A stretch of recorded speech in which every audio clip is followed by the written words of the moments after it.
As the Deputy Secretary of Labor, as a proud member of the Obama administration, and as the son of Chinese American immigrants, it is an incredible privilege to be here today as we induct the Chinese railroad workers into the Labor Hall of Honor.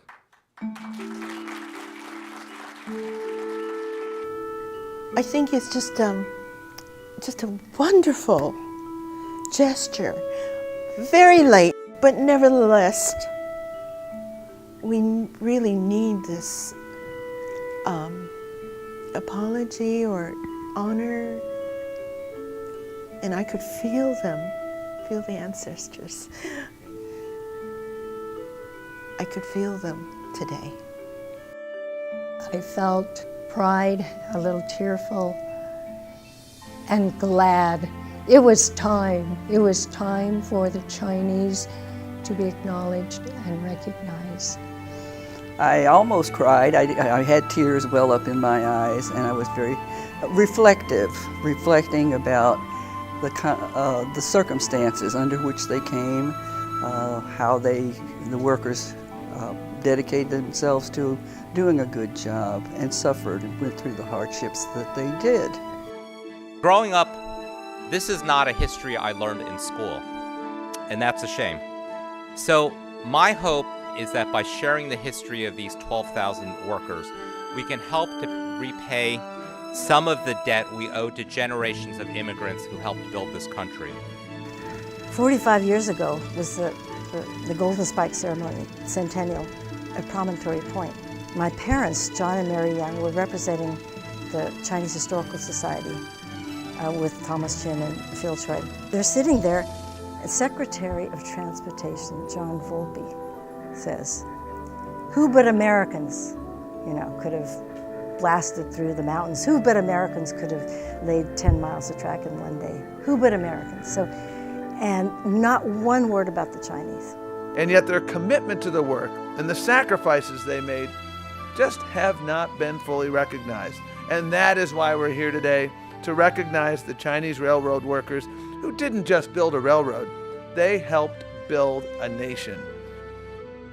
The story of the Chinese is very inspirational. We persevered, we were resilient, and we helped build this nation even though we were hated, we were killed, we were lynched, but at the same time we knew that those who wanted to stay, we were going to be part of the fabric of this nation.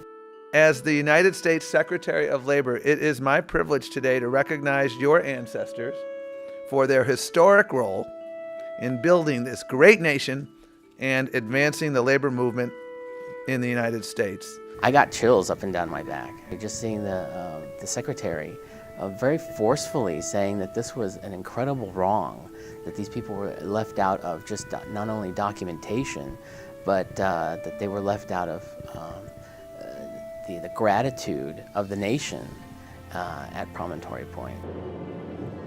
Driving back on Interstate 80 from Sacramento to Reno, you could look up on the hills and you could see the remnants of some of the old rails up there. And it was so moving to me that I had to pull off the road a couple times and have a good cry.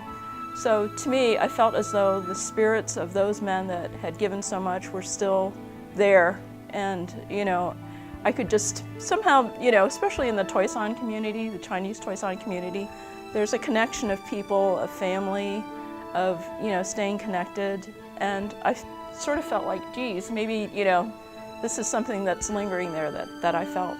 It was very moving for the families because we've been hearing stories and telling sort of a folklore kind of history, but this really documents and gives it, validation.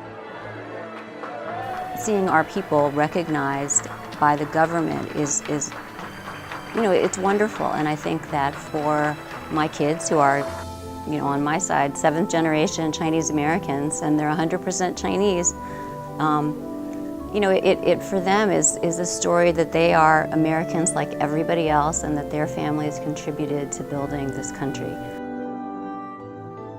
So today we begin to right an old wrong. We extend the much belated thanks of a grateful nation, and we afford these incredible pioneers their well-deserved place in American history.